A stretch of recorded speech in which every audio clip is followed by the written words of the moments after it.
15h30, l'heure où Carole se met à parler breton, démate les Brestones, un trio made in West de trait au vol. Cyril, Jean et Renaud, des potes de 15 ans passés par le motocross et le freestyle, déjantés, talentueux et avec un ingrédient secret. Le but c'est de s'amuser, voilà, ça c'est notre mot d'ordre quoi.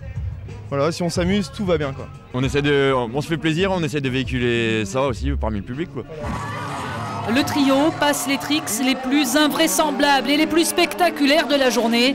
Aucune limite, des parties à 2, à 3, un vrai ballet à 2 roues, chorégraphié et préparé comme il se doit. Il y a de l'entraînement derrière aussi quoi. Ça paraît être des figures de fous, mais à force d'entraînement, je ne vais pas dire que ça devient naturel, mais c'est répété quoi. On répète beaucoup pour essayer de présenter, d'être à 80% sur la piste pour justement éviter les chutes, pas être au-dessus de nos pompes et puis voilà. Donc c'est beaucoup d'entraînement pour essayer de présenter quelque chose de décent.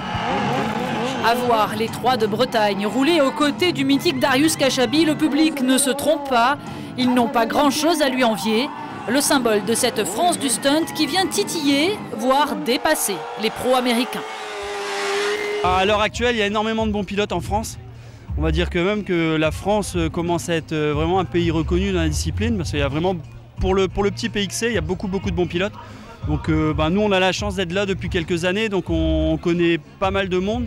Ça fait plaisir d'évoluer dans ce milieu-là, quoi. Maintenant, à quel niveau on se situe, le public a apprécié, donc voilà, nous on est contents.